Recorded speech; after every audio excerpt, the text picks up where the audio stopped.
You got my microphone on. Okay, good morning, everyone. I'm going to be chairing this today. Mayor's not going to be here. Yes, ma'am.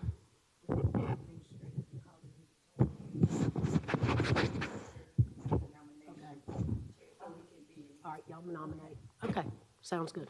Good morning, everyone. I'd like to call this meeting to order. This is a special work session to consider the Augusta Historic Preservation Ordinance. We have an agenda up front for everyone who'd like to have an agenda. I will turn this meeting over to the commissioners to select someone to chair this meeting amongst the group.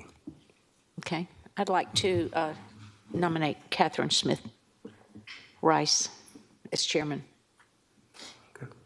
Okay. Ms. McKnight, as we discussed, Ms. Scott had a question. Okay, you good. as we discussed, we've provided an agenda based on your directive. We would like to have a nuanced conversation about expectations about the ordinance, where we are now, where we want to go, and how do we get there. As the agenda reflects, we're going to start off with introductions and a roundtable, and then we'll talk about commission priorities, the current ordinance and enforcement, training and board development, and a draft of any action plans moving forward. So with that in mind, I'll turn it over to you.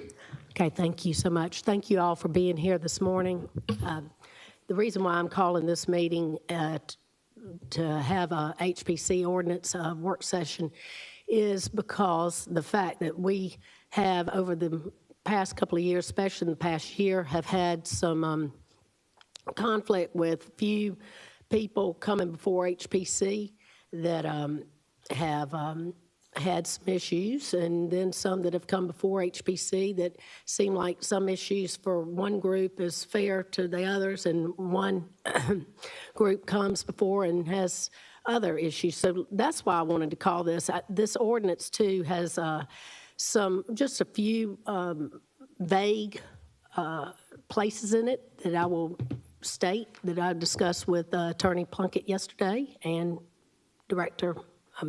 Charles. We all discussed this yesterday afternoon. So I would like to go over that, and this is just going to be very informal, and I'm hoping that we will have a chance to hear from Mr. Eric Montgomery and the chair, Dave Barbie. So I will go on with that. Okay, thank you. Yes, sir. Would you like to proceed with public comment or have a roundtable discussion? Let's go ahead and do the roundtable. We could start with HPC. Okay. Go ahead.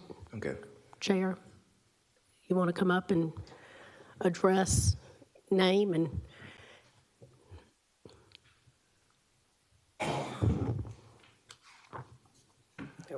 David Barbie, Chair of the Historic Preservation Commission. I've served on this commission a good while. I was first appointed on it by Jerry Brigham many, many years ago. So, and I was off for a brief time, and then I was reappointed by Commissioner Lewis, Tony Lewis, and I'm current chair. There's a valid, historic preservation has a huge responsibility in a lot of ways.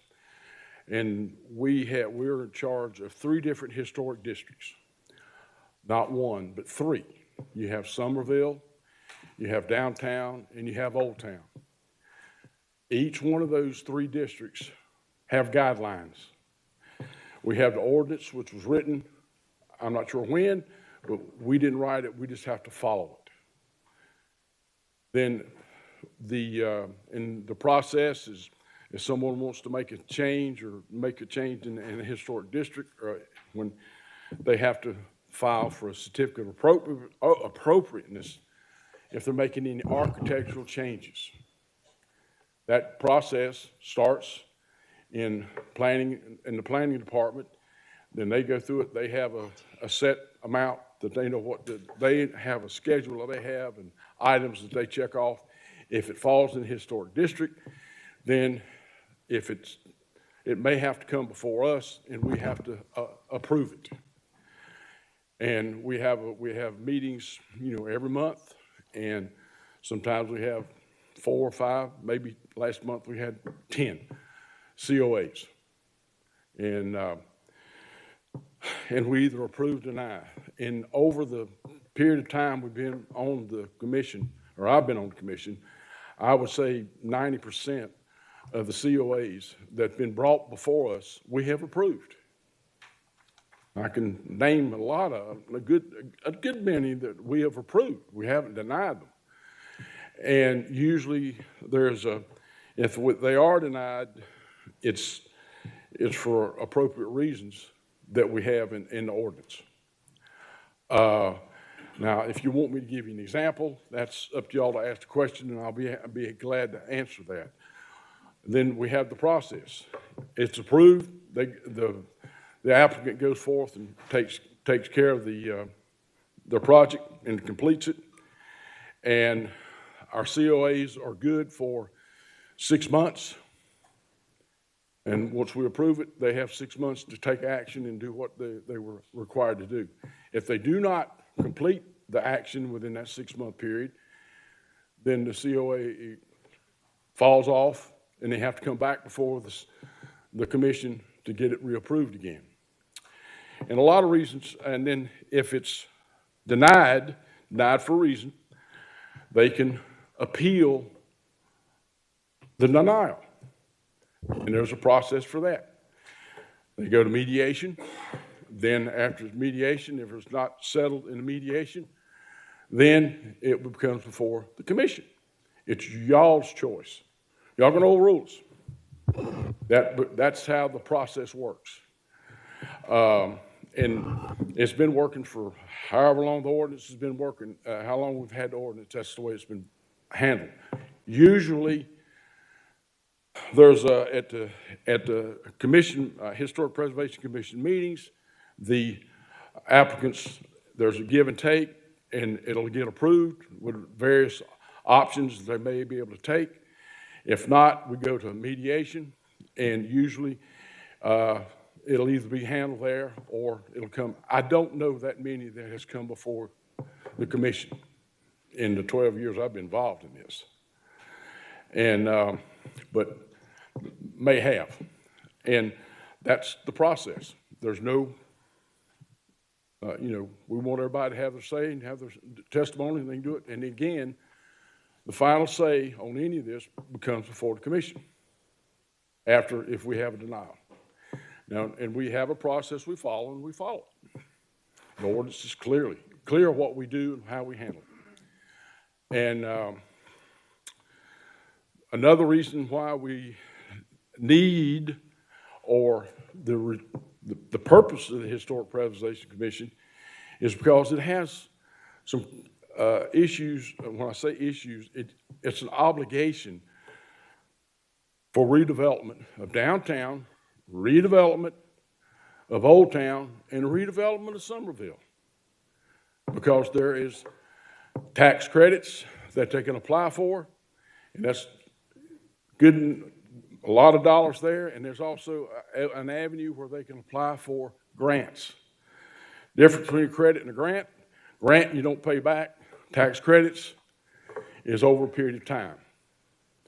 I'm proud to say that with the mayor's guidance and what I've been able to find out in Atlanta, y'all already have authority to have tax credits, but it's right now it's finite at about 9 to 10, I think it's 10 years.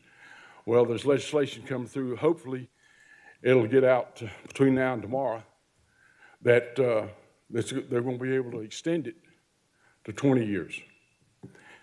It'll extend it further. It makes it more beneficial for development, and it especially works real well for possible redevelopment of some buildings and everything in downtown Augusta. That's important. And also if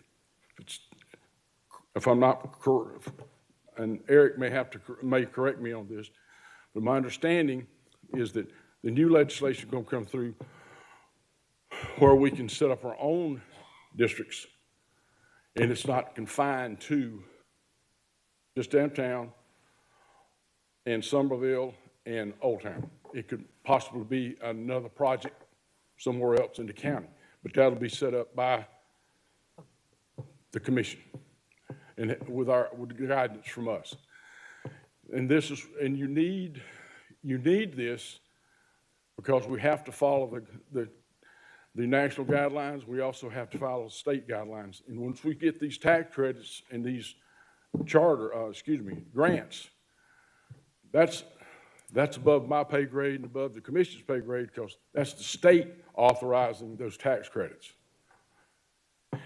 And the other issue that I think comes into play, and I wish we had, my only problem with the ordinance and with some of this is it doesn't have any teeth. And when I say teeth, we can deny something and we can ask somebody to do something, but we have no way of enforcing it. The only way we can enforce it is if we give Ms. Delaney and her department the right to do it. And when I say enforce, I'm talking about fining the individuals. It's just like an HOA. If you don't follow the rules of an HOA, you don't follow the rules of the guidance of a subdivision, or in this case, the historic zones we have, then you're subject to fines. And those fines seem to spur people along to take care of what they have to take care of. I don't care whether it's mothballing, I don't care whether it's rehabbing it or moving further with it, but it's on the owner. And that's the way it should be. And the other purpose, like I said, for historic preservation is this. And it's like similar to an HOA. Everybody in here is worried about property values. If we allow downtown to turn into blight and burn-out buildings or whatever we want to call it, I can cite them for you, the property values of downtown go down. And who does that affect? Y'all's bottom line. On my home, I pay $1,100 something a year in county taxes. But if I live in a neighborhood, it's devalued, that amount of money goes down.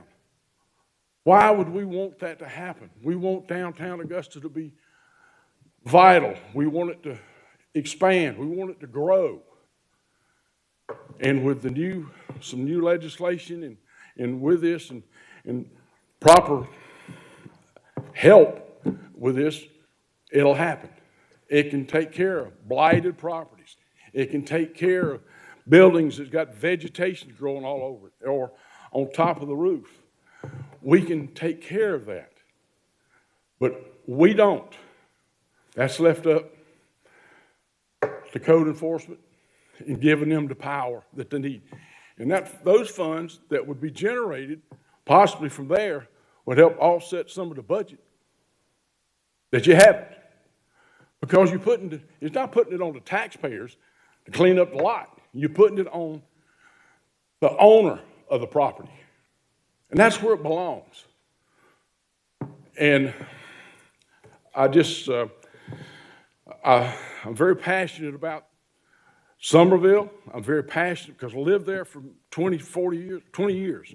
I'm very passionate about downtown. I've lived here for 40 years in Old Town. And I saw what individuals have done in Old Town, like Peter Knox when he built the Knox Center and rebuilt it. What the Knox family did to Sacred Heart Church.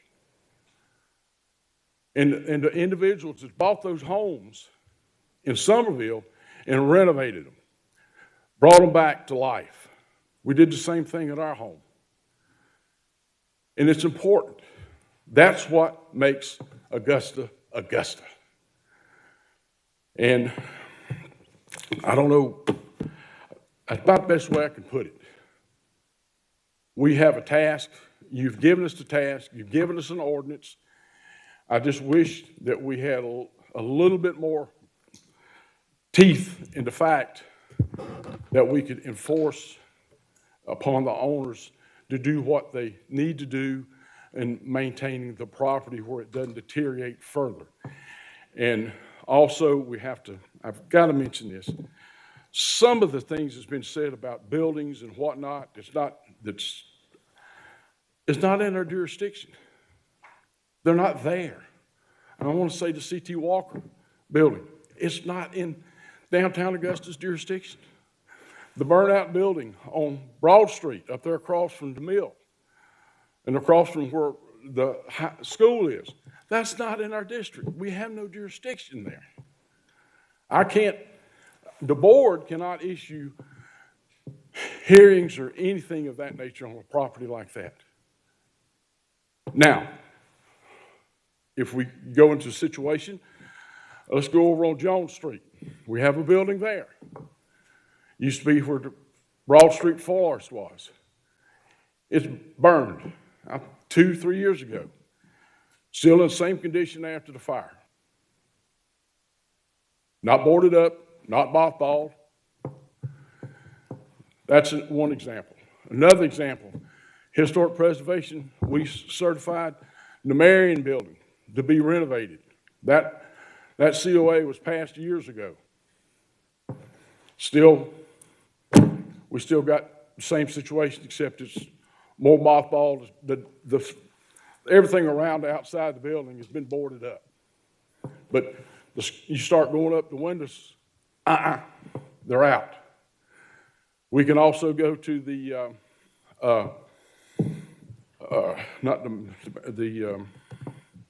Marion building, and we got, anyway, I get to in a minute. Then the next thing,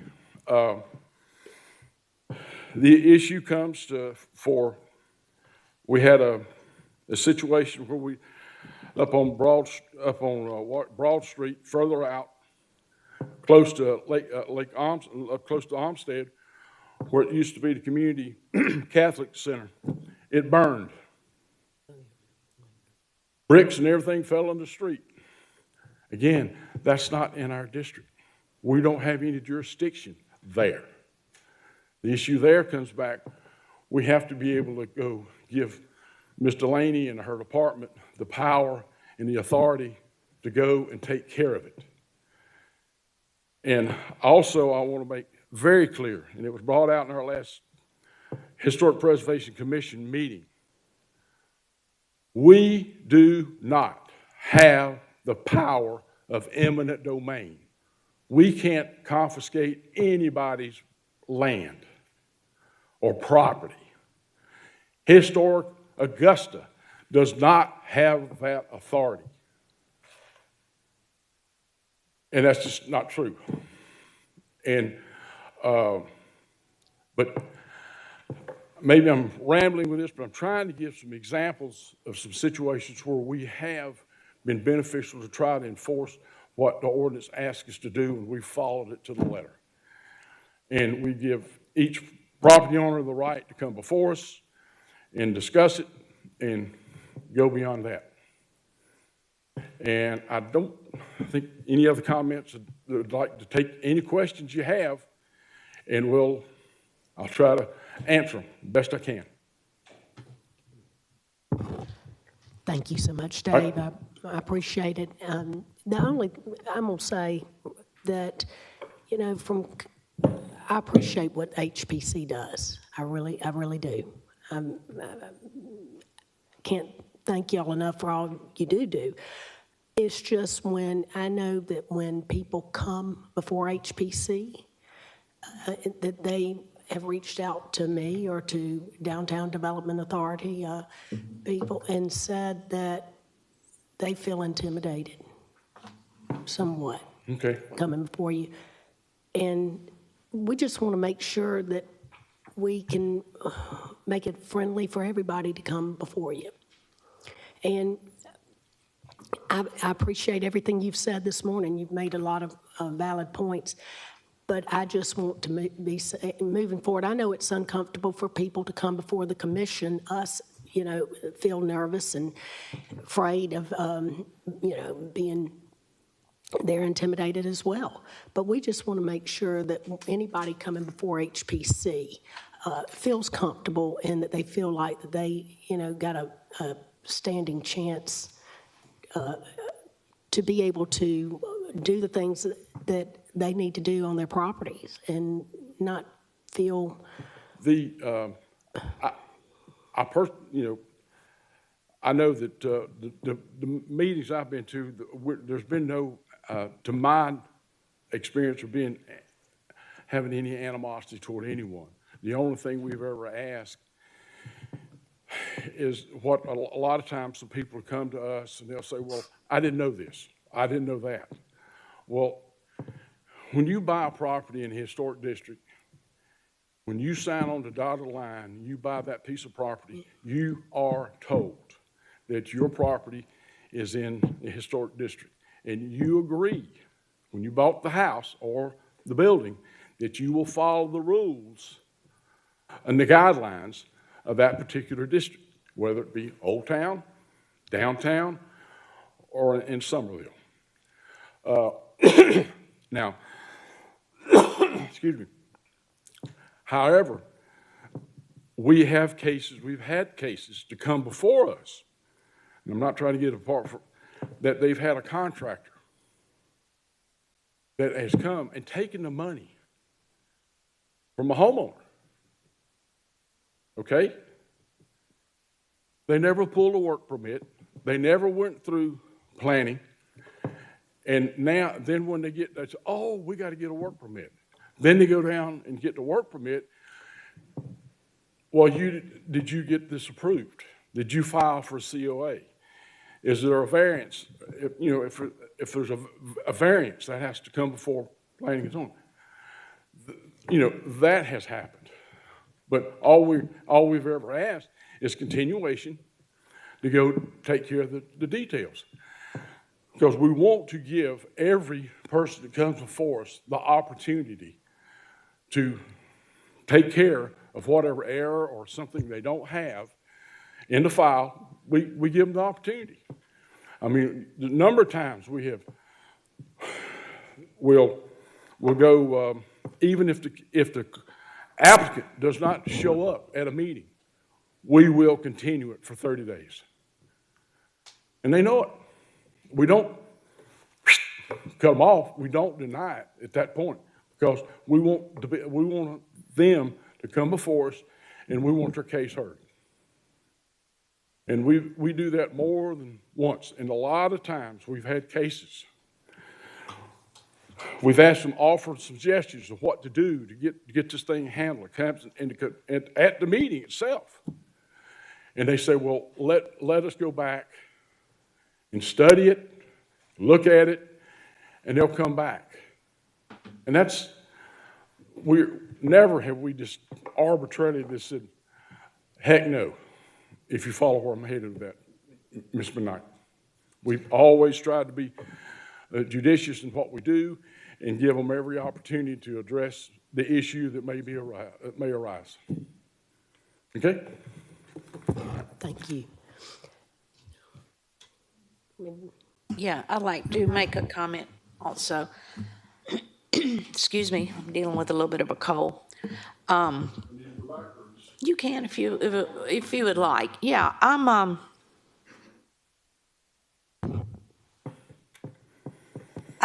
very appreciative of the work that Mr. Montgomery has done all these years, yourself, your committee. I've worked for an architect for 20 years, and they've had COAs before you. I filled out a lot of them myself for them, so I appreciate it. I appreciate the process. And honestly, I just feel like one reason that we're just here today is just some very strong personalities. I really do. And it's on both sides. Not just the HPC by any means. And, there are applicants that have strong personalities. And, I honestly feel like we're here right now just because of basically one big project downtown. And there's just been a lot of stuff in social media by both sides. Not from the board itself, but by members of the board. Okay, not speaking for the board, but members of the board. There's been emails sent. I mean, I haven't gotten one, but I've seen them between members of the HPC. And again, I don't really see a lot wrong with our ordinance. You know, I really don't. I think y'all do a great job, but I think it's just things got a little out of hand with some personalities of people that are on the, or have been on the board, and some of the applicants. And, you know, I don't come to all of these meetings. I haven't. My schedule doesn't allow it a lot of times. But, I mean, I did see a particular applicant, you know, I felt like he was not treated, you know, he was treated more like somebody that had committed a crime or something, you know. But again, I mean, it came back on both sides. I'm not trying to just say HBC's to fault, applicants are to fault, but I think we're here now just because of some strong personalities, and I hope going forward that we can just keep it like it has been. Again, I don't really have much of a problem with the ordinance at all. Yes, ma'am. And I think y'all do a good job for the most part. I think we just need to keep strong personalities out of it. And that's just my comment right there. Thank you. Okay. Yep. Would you like to allow further public comment? I would like to see if Eric Montgomery would like to come up and speak and introduce himself to most of everybody, I think, in Augusta knows Eric. But go ahead and say too that what we're doing, I'm glad that we're able to sit here today and discuss this so that we can know more of what is going on for those that don't. The HPC working with Historic Augusta. Okay. And go ahead and just introduce yourself and tell a little bit about what you're involved with HPC. Right, thank you, Commissioner Rice. I'm Eric Montgomery. I'm the Executive Director of Historic Augusta, which I have been since 1989, so over 35 years. I'm sorry to go back so far, but I am a historian. I don't do math, but I do history, so you have to bear with me on this. Historic Augusta was founded in 1965 to advocate for historic preservation of buildings that were being lost. A lot of the time when you hear about why didn't we do anything about such and such a building, including, you know, a lot of people deride this building, which I think is pretty cool for an international government. We have applied for those and received those many times over the decades to do various things like doing a historic resources survey in certain areas. We've also used it, the most recent one I can think of was when the Mother Trinity CME was moved. The city applied for a CLG grant, and the Canal Authority had a study done to determine, you know, basically architectural and historical significance of that building. I know Meadow Garden applied for one a few years ago. Lines that Dave Barbie mentioned that each district has, and we give an opinion, professional opinion by 4 architects and myself about how does this application relate to the guidelines for that district. And we give that, we have no compensation for that. Everybody's a volunteer, just like the HBC is. And it's a lot of work. I mean, we meet, I write it up, I send it back out, let them review it. Did I say anything wrong? Would you change anything? And then we send it to the Planning Commission, and they include that in the comments to the HBC every month. And they don't always follow our suggestions. And usually, in most cases, we don't say approve it or don't approve it. We just point out, this is what the guidelines say about this. So that is our most direct role in that.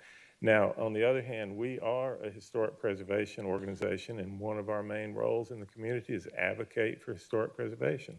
So if there's something that really is threatened beyond those recommendations from the guidelines, we might step up and take a stand on it. We have many times, but I'm not going to get in a fuss with somebody over something minor. But if they're going to tear down a building that's significant, we're going to take a stand on that. And that's our right. We're not a government agency. People think we are. We're not. You wouldn't believe how many calls I get asking. They think we're the HBC. They think we own the Bell Auditorium. They think so many things that are not true. But we are a sounding board, and we refer people to the right agency when we can. So that's our role, and that's how we operate. And I'd be glad to take any questions if you have any. I can also, if you'd like, I can go into a little bit more detail about these tax incentives that are very significant. You'd like for me to? Okay. All right. So there are three basic tax incentives for historic certified rehabilitation. There's 2 state incentives and there's 1 federal incentive. And the way it works is if you make application, follow the rules, follow the historic preservation standards, and it's all approved by the correct agency, then you qualify for either an investment tax credit on your income taxes, or your property taxes can be frozen at the current assessment as an incentive to get you to do that. So the 2 state ones are, it's a 20%, a 25% investment tax credit on the investment you make. So easy math is if you spend $100,000, you can get $25,000 back from on your state income taxes. The second state incentive is you can freeze your property taxes at the current assessment when the value of the property is low. You're still paying taxes. The assessment remains the same. It's a program that lasts 10 years, 8 years at state. Which is traditional, is when you get into areas where there's discretion used, it sometimes gets applied without the proper balance at times. From an overarching perspective of the last 5 years with the Historic Preservation Commission, they've done a pretty good job. There have been some postponements that didn't necessarily need to happen, but no one's going to get it right every time. In general, the communication for the most part has been good. Last year was our most challenging year. I won't pretend it was. But just in general, I need people to understand that they care about the city. They care about the city. They care about the growth, the development, and the maintenance of historic properties is going to be the #1 thing that we're going to need help with. So from that perspective, yes. In addition to that, I think one of the main things, if I can hijack your agenda for a little bit here, with the current ordinances and enforcement, we lost, due to death, the person who had the most experience on the code enforcement side with historic preservation. He unfortunately had met with an untimely death, and we love Keith. We miss him. And so all that came at 2023. He was gone for Christmas break, had flu, COVID, and then boom, just unexpectedly. So as we ramp up our other staff to take in, this person had 10 years of experience dedicated to this, and you don't get that overnight. So there has been a challenge there. There are things that we as a department can do better to improve, but in general, we are in step. Mr. Barbie has been a great leader, and he has been very proactive. He calls, he talks to us, the communication is good. I want to make sure that that's clear. In addition to that, the bylaws and the policies, there are some rooms for improvement, and I am not going to keep you very long because I have a slide on the most common questions / topics for the And I've already presented this to HPC, so they are aware of it. But we talked about if there's what was needed with regards to potentially improving and enhancing the HPC. There are a lot of things, I don't know how small this is for you all, but I've progressed to progressive lenses. But on this one, we're just looking at some of the basic language where things were called the Planning Commission instead of the Planning and Development Department. So there's some basic changes that need to be made to our bylaws, nothing heavy right here on this particular part with regards to our bylaws. So we're cleaning up languages with regards to location and things of that nature. And then just how we call staff now is the Planning and Development Department versus Planning Commission. And this also shows you just how long it's been since these bylaws have been updated. But again, nothing egregious here. We wanted to, based on some of the previous commissioners, we had some conversations, especially after the hurricane, about including a provision for extension of decisions by the HPC due to a state of emergency declarations. So as you all know, we had Hurricane Helene, we had people coming in with more and more requests and things of that nature. We are still, I will tell you right now, as a department, we're still getting flooded with requests for permits and things of that nature, because a lot of people had to go rounds and rounds with their insurance companies, and so they're just now getting to the point where they have the funds to do the work. So we're at about 150% increase in commercial permit requests and a 200% increase in residential permit requests. So it's a lot of work going on behind the scenes. And so we were looking at some opportunities, and Mr. Barbie actually came to us and said, hey, if you have a need because of the volume for historic preservation on some of the roofs and things like that, let me know, and we'll get some special called meetings if we need to do some COAs quickly. So that has already been pro-offered from them. We also want to move into the online submission of applications for COAs. A lot of times there's this misconception that we haven't, or the HPC hasn't addressed issues in a timely fashion. And what people don't realize is when they submit it in that cycle. Ms. Bonner knows what I'm talking about. And so they miss that date, that window, and that advertising requirement. So that's something that you can see the timestamp of when they submit versus when they say they dropped it off. Just a little bit of transparency that could help. We did do a comparative analysis of several Georgia municipalities with historic preservation districts. And one of the things we found is that there is not a consistent level of consistency about either the composition, the terms, and the types of staff level approvals. I think that you'll see if you look in the second to the last column about the staff approvals, you see where Augusta has 14 categories, Athens has 33 categories, there's 11 categories, and then my favorite in Macon, we listed it as it's complicated. So there isn't, you have to figure out, you're a historic city, we have to figure out what works for us and what doesn't work for us. And to Commissioner Slendek's point earlier, the ordinance isn't broken, okay? There are other factors that were at play. And as the commissioners, as you appoint people, they need to be in contact with you in regards to how you would like to see the city develop. Ultimately, the recommendations of the staff go to the HPC, but the HPC is making the decision, and that those HPC members are representatives of you. And so no one has the ability to hijack or change development on the HPC. It is the commissioners who appoint these people. And it is the commissioners who decide how the city will develop by communicating with their HPC members and designees. So the other thing that we brought up that's probably the most interesting thing is the 4 items that we have been made aware of. And this is, again, coming from the commission last year. I know we have several new members, but we haven't received any new direction. So in the absence of new direction, we're going back to what was discussed in like October, September of last year.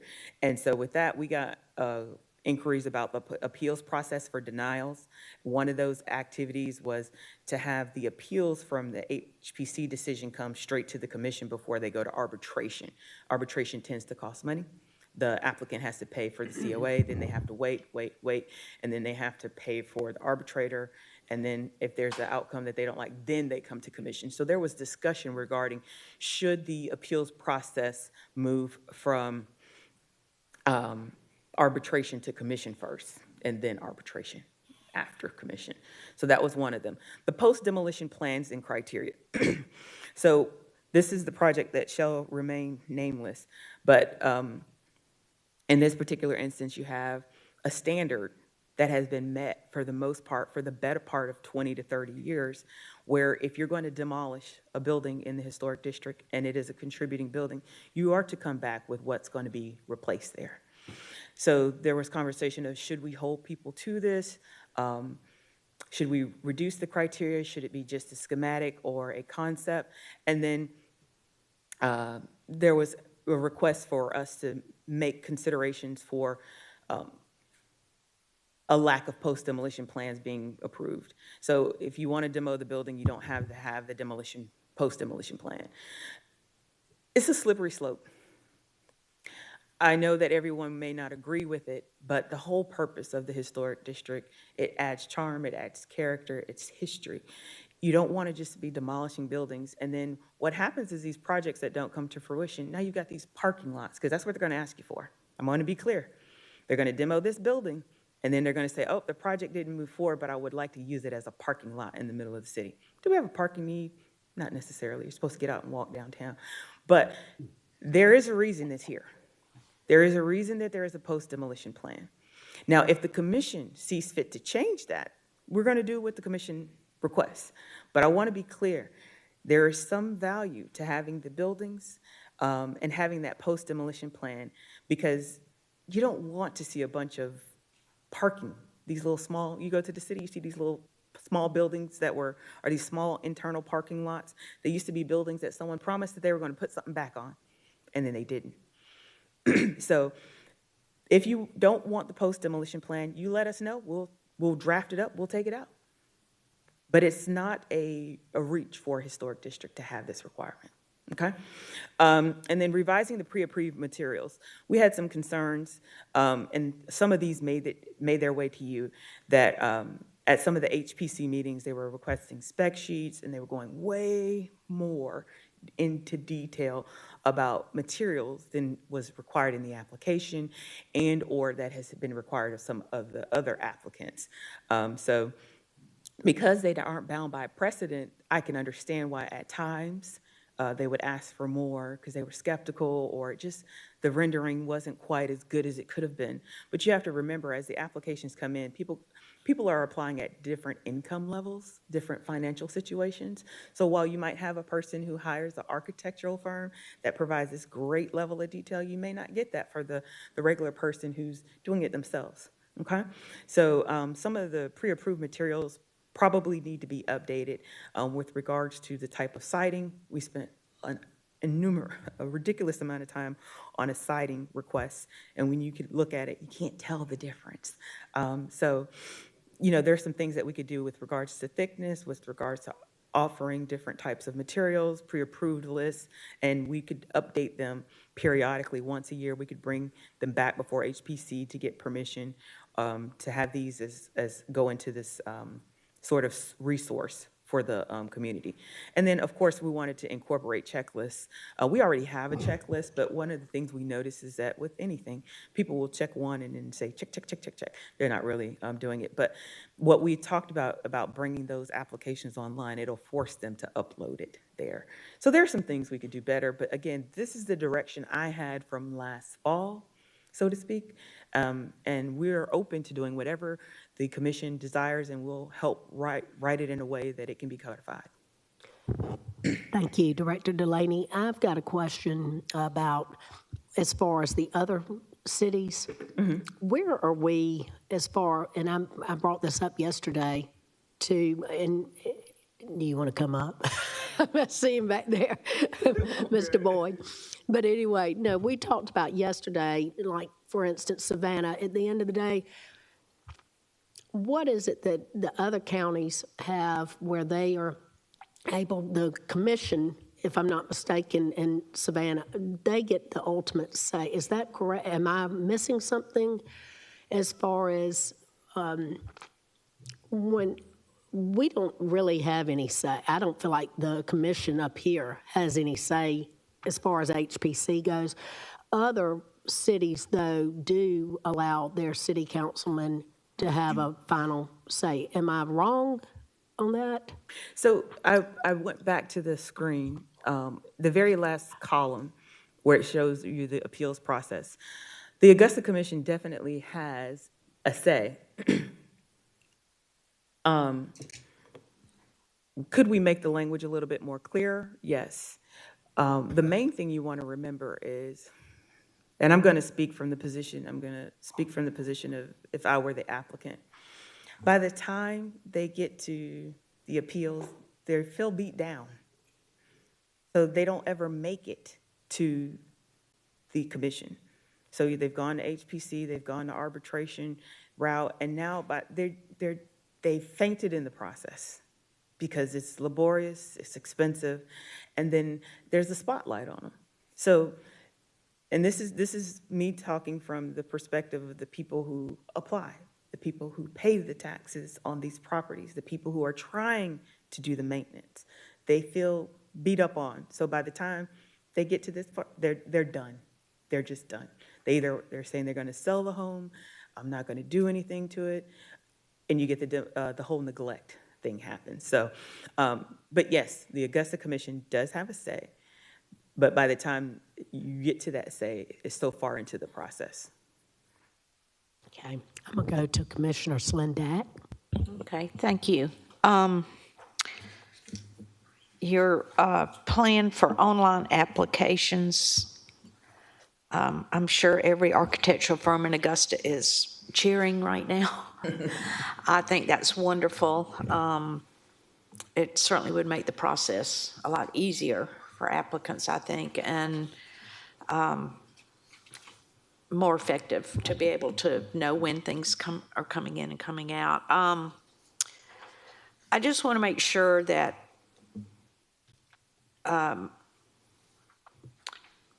HPC and your department, that things are going, that they're getting what they need from you timely, and vice versa, you know, because you're in tandem.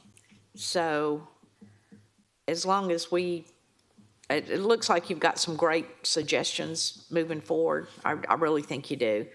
But yeah, as long as we're just simpatico working as effectively as we can with each other, I think that should be our goal. And but that's just my comment. I was glad to see about your online application process. I know that will help.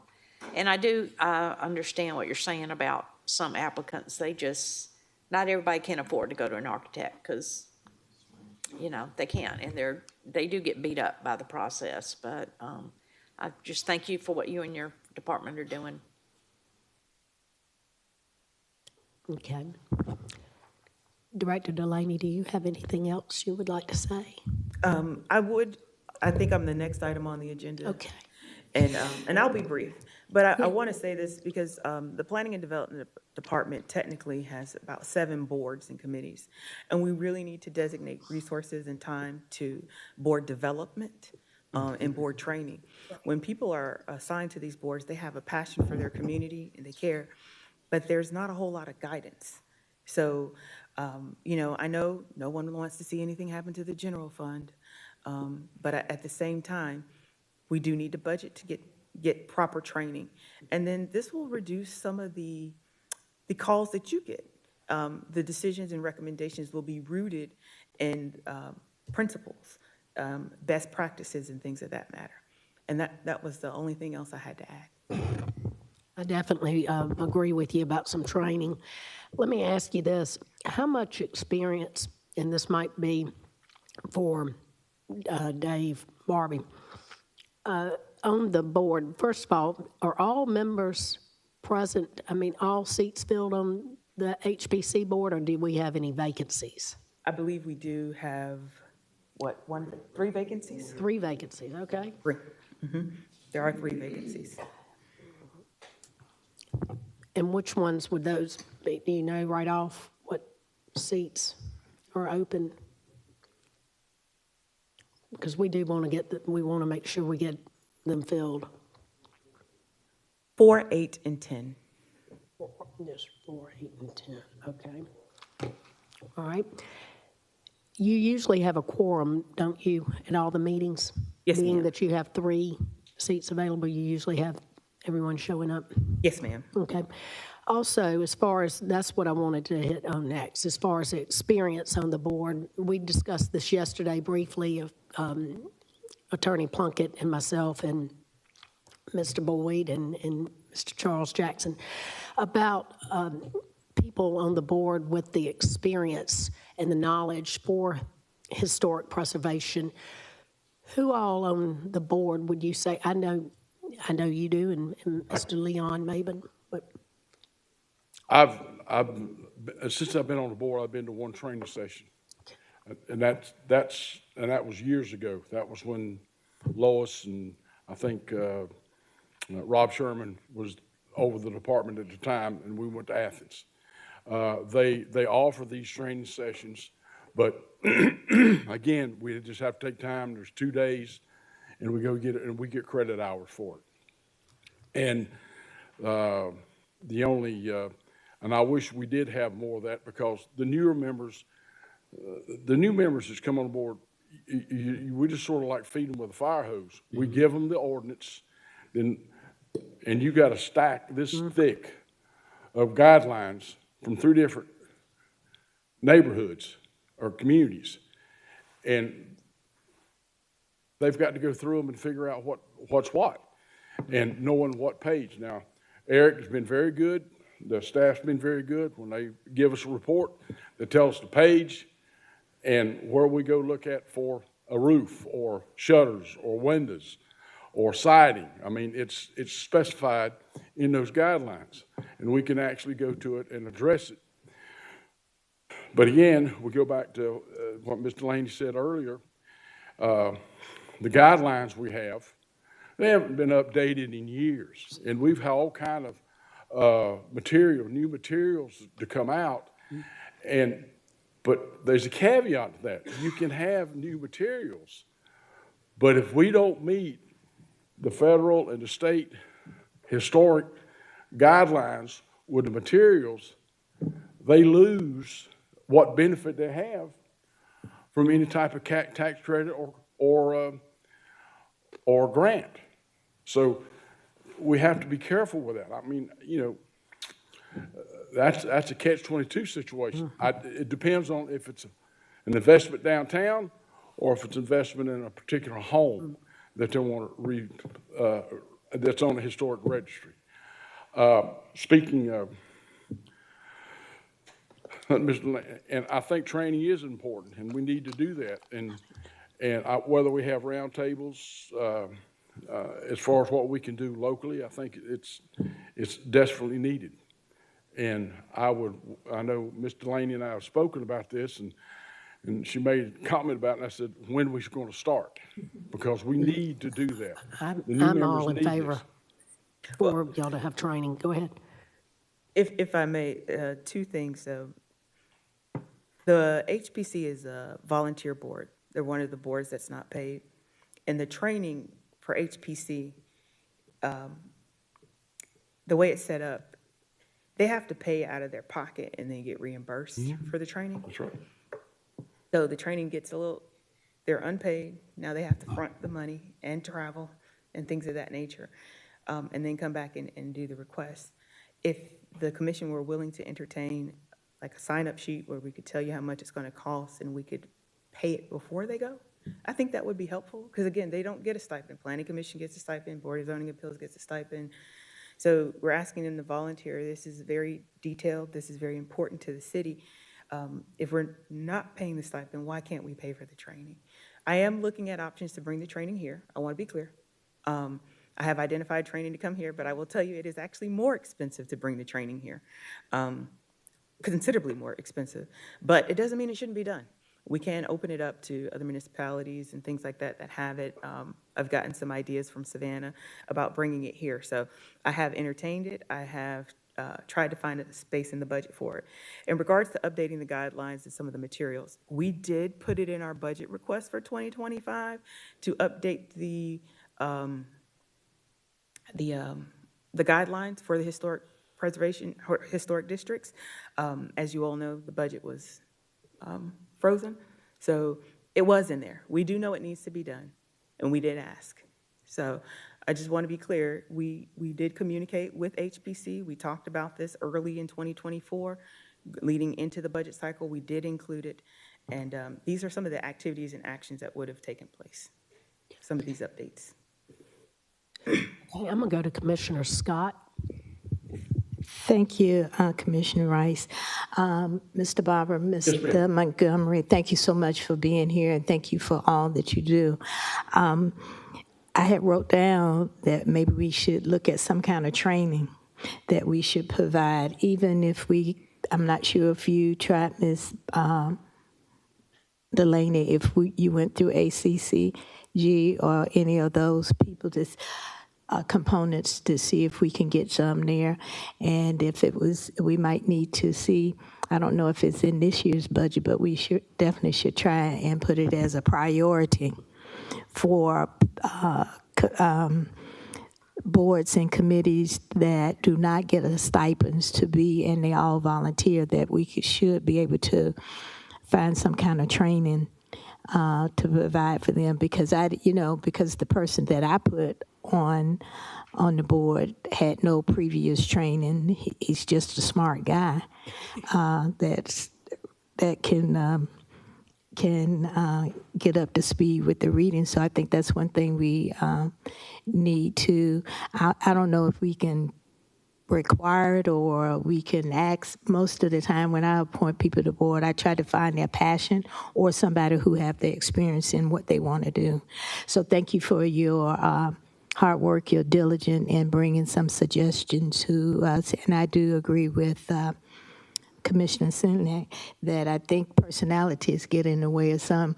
Some people have passion for what they're doing, and some people make an investment, thought they could make an invest in in a building or something, and it turns out, kind of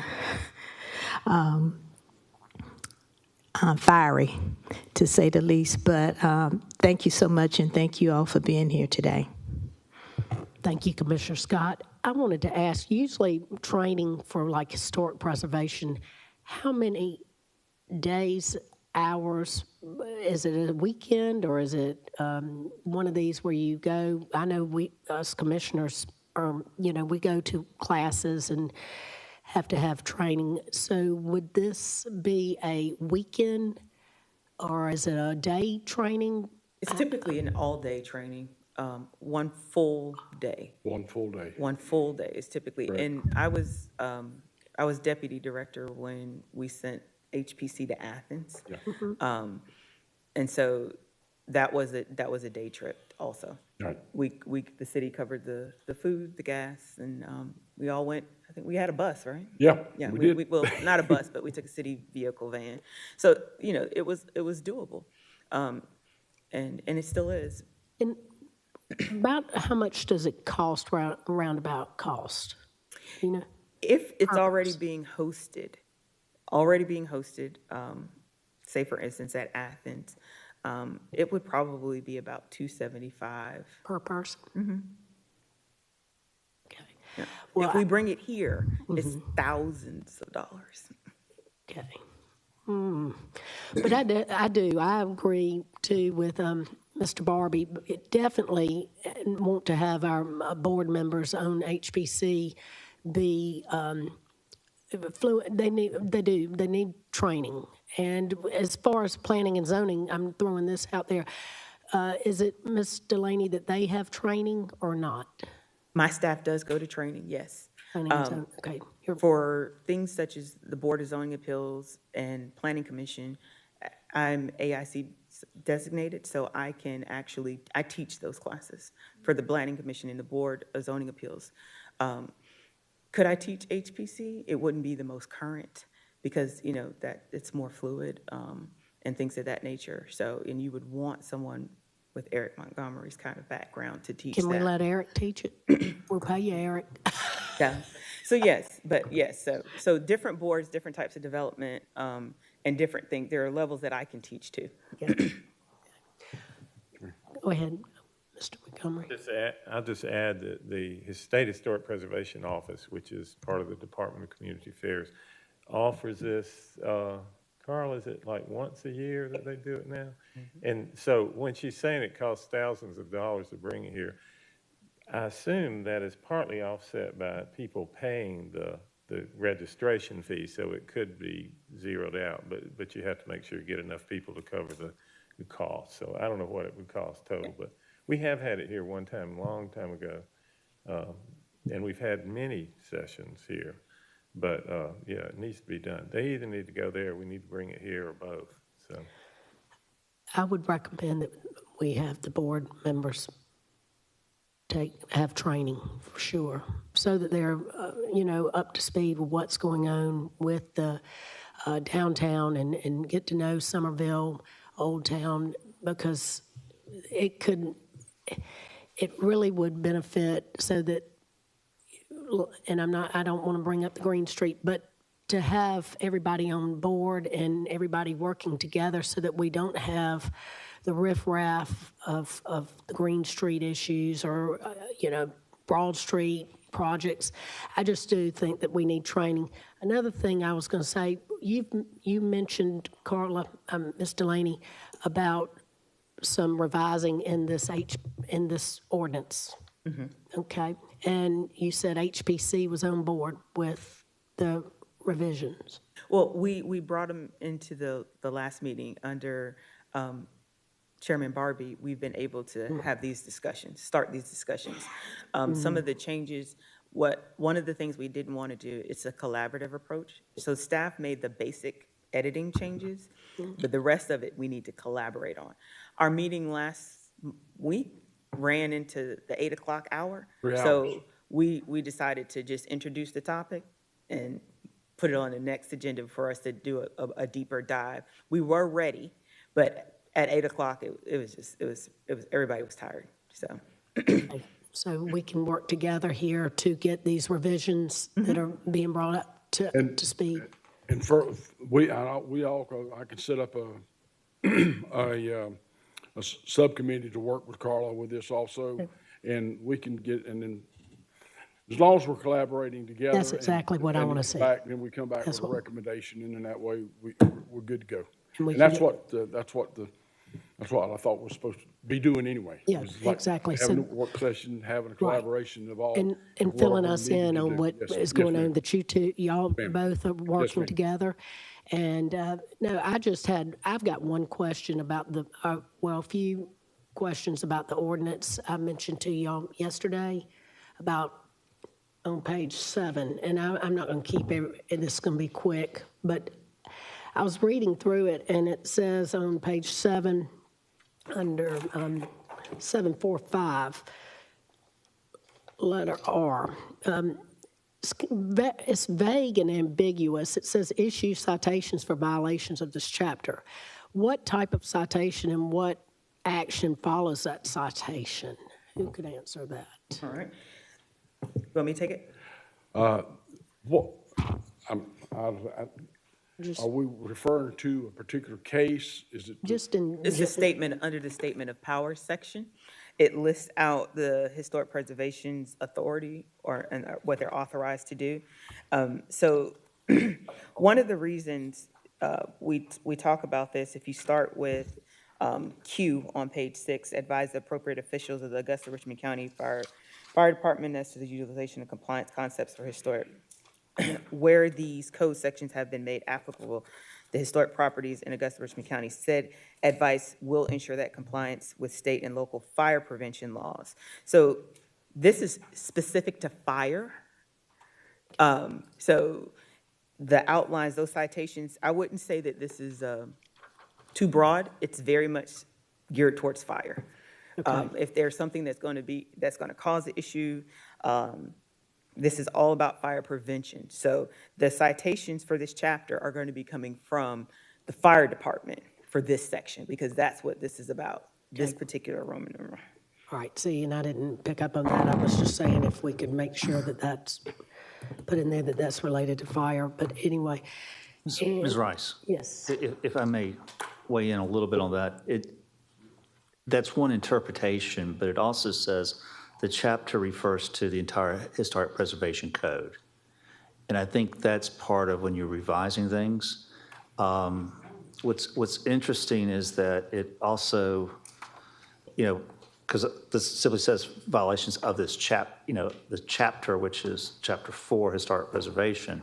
So I think when you're editing documents, we need to look at it over, as lawyers sometimes say, the four corners of a document and look at it there. Because Mr. Barbie had made a comment earlier about really there's not a lot of teeth. And, I think that's kind of this issue about injunctions and things of that nature. There's a provision that is toward the end. That's 7452.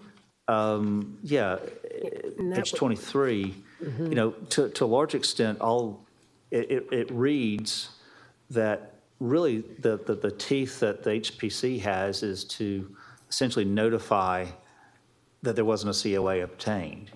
But then but what does it mean to have the ability to ask for injunctive relief? So I think that in a revision of this document, looking at the issues relative to what the state laws allow or require, that needs to be kind of clarified. I won't burden you with some other thoughts today. As I listen to everybody, there's some things I think that ought to be thought about as Ms. Delaney's group and HPC talk about it.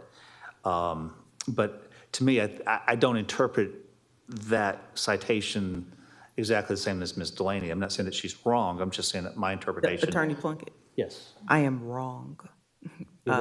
Yeah, I read Q instead of R. Oh, I'm sorry. Okay. So I am wrong. And Okay. Commissioner Rice, you are correct.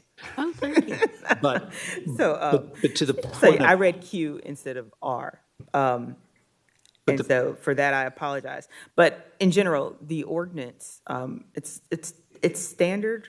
And Attorney Plunkett, you can correct me, of course, but there's already language within our county code of ordinances that allows us to have a $500 per incident or per day fine assessed. So the ability to issue citations for violations typically goes the route of a warning, a write-up, and we'll try to go the code enforcement route to take it to court, and then the judge can put some harsher penalties on there. But there is language within the county code of ordinances that already allows us to have a $500 penalty applied. We typically go the route of warning, written, and then we take it to court. But if there is a desire for us to formalize a process that gets it to the fine faster, that's again something that we can entertain. So again, my apologies for reading Q instead of R. Okay, and then T is a little vague. I mean, I just made some notes about a few of these, just maybe that you can help me out with, Dave or Carla. Right. Okay, item T, letter T, institute any other appropriate action to enforce compliance with the terms of this chapter. Just, can you elaborate more on that? When I get this, I go back to, I guess, to the back where we're under section 7, or I guess it's section 7, requirement to conform to certification appropriate, and then we go to work if not completed, Article 5, I gotta go back, demolition. I think some of that goes into when we get into, go back to Article 5, that comes into play. Again, I'm not an attorney. I have to relay that to council, but there can be some confusion with this and what we can do. Again, I personally think that if we have the ability to do the fining and we have it, we send them a citation and we handle that, then the next step is bam. And if we're not getting any satisfaction from that, then we go through the public hearing as we did. which we have and Article 5 covers what we're supposed to do, and that's the way we proceeded with our case. And there's several properties that need to follow under Article 5 in downtown. And Commissioner Rice, as a department, the way we apply T, we look at things such as, for instance, we had a structure that was it was halfway down. It was already dilapidated, already waiting on, we didn't wait on, I won't say we didn't wait. We got the appropriate documentation, but we went ahead and demolished it. So there are appropriate, when we talk about appropriate actions for compliance, we're looking at safety first. And so we've done demolitions in order to get compliance. The other thing we do to help gain compliance is help with identifying different alternative types of materials. We've had the opportunity to reach out to other similar HPCs, and we get direction and guidance. We also use the SHPO, State Historic Preservation Office. We have multiple avenues in which we institute actions or appropriate actions. So it just allows us to, so if someone says, well, that's not in your guidelines, we've done the proper amount of research and we have cited it in order to make progress on a project.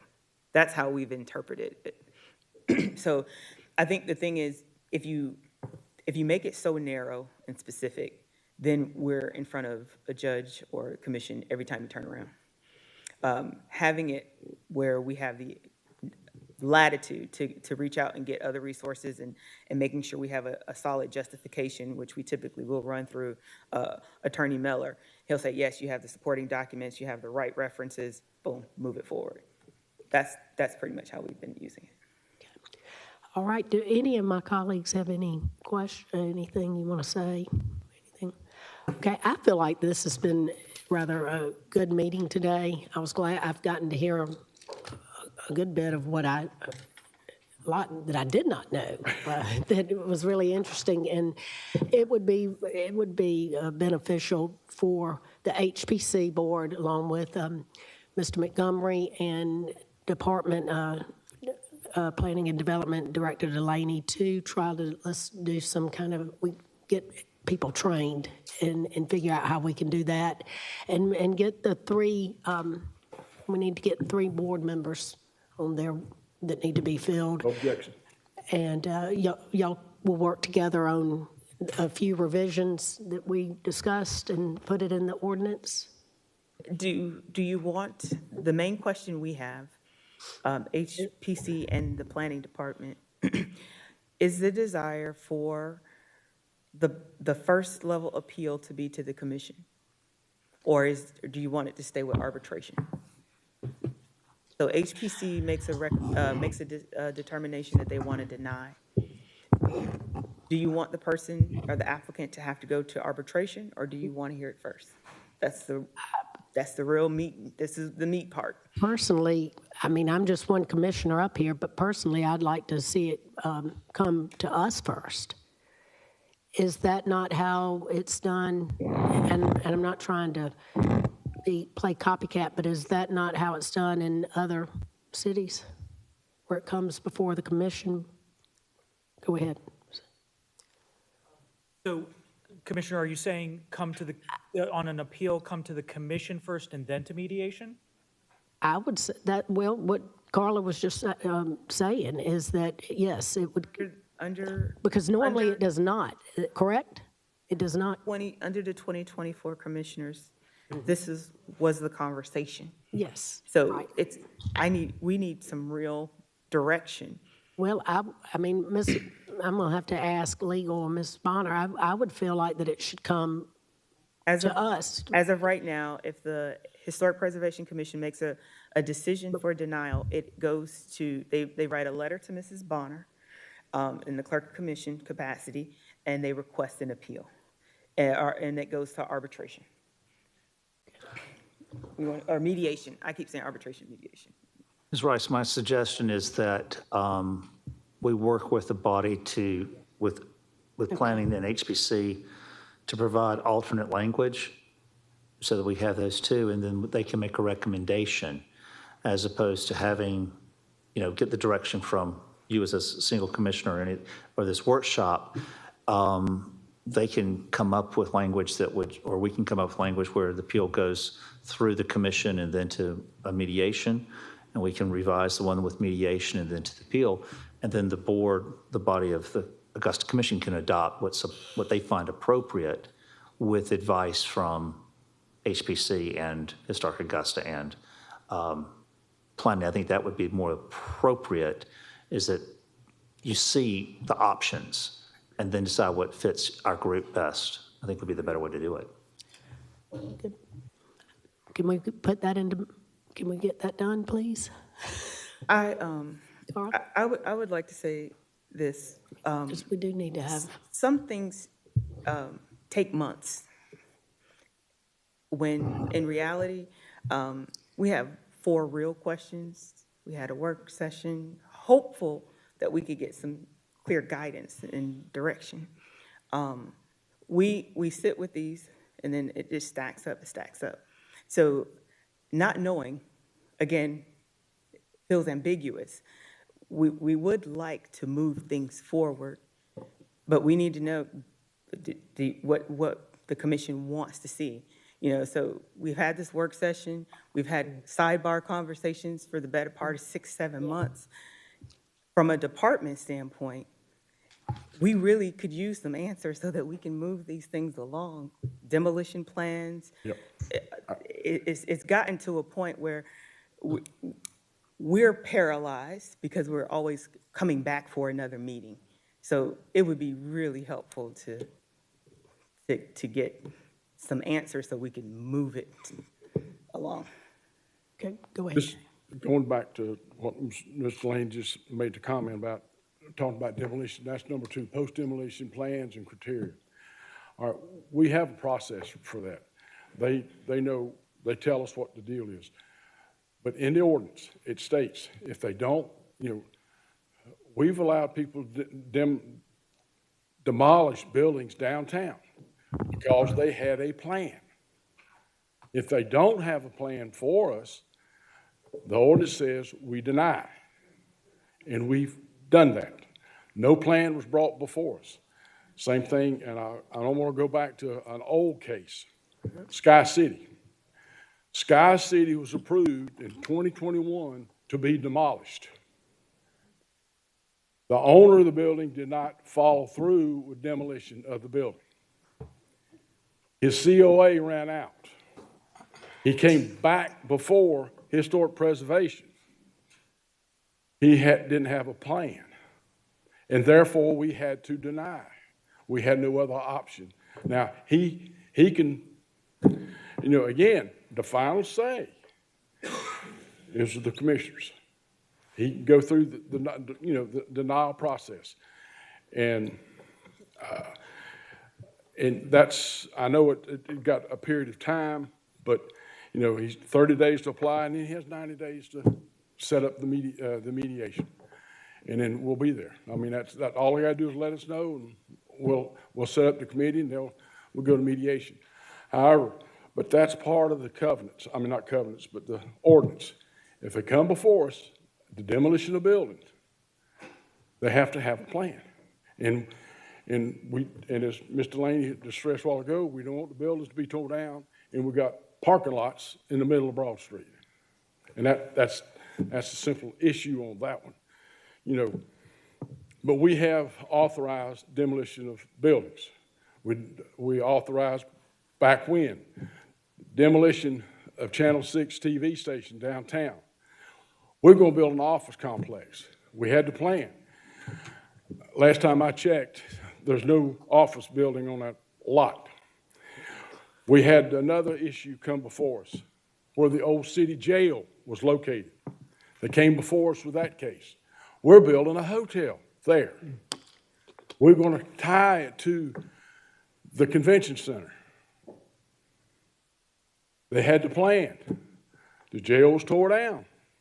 Guess what? If anybody go by there now, that is a vacant lot.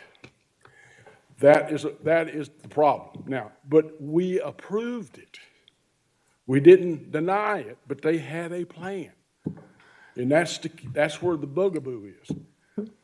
And all they have to do is, they gotta have a plan what they're gonna do with the property. And we just don't want it left as blighted property. And that's not beneficial to the downtown development or anything to have it blighted and to try to maintain it. Eric? I just want to say something quickly to clarify. So in the beginning, there was no arbitration set up. All the appeals came directly to the commission, and that became a problem with the commission at that time. I can't tell you what year that arbitration was added. It's been there a long time. So the commission had the idea that nobody ever got approved by HPC, which is not true. The approval rate is well over 90%. So they added the arbitration to try to work things out before it got to the commission. And the idea was that if it got to the commission, then it became political. So in the state enabling legislation, it states that if the HBC's, if there's an appeal on HBC and it goes to the commission, what they have to consider is did the Preservation Commission abuse their authority? And that's all it says in the state enabling legislation. It's not like a decision that they do or don't comply with the ordinance. Whether you follow that or not, that's another matter, but that's what it says. So to comply with the state enabling legislations, you have to decide, did they abuse their authority? So arbitration, whether it comes before or after the commission, I'm not sure about that.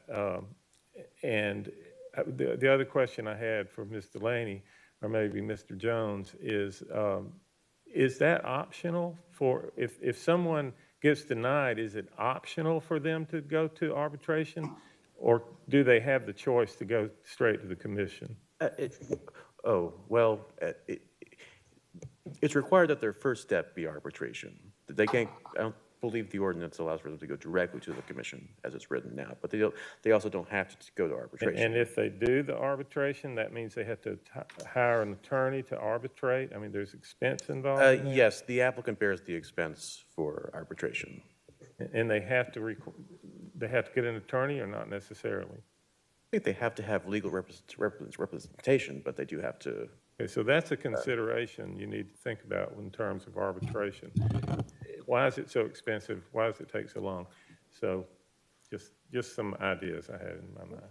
Okay, I'm going to go to Commissioner Scott. She's in the queue. I yield to the mayor. Okay, go ahead, Mr. Mayor.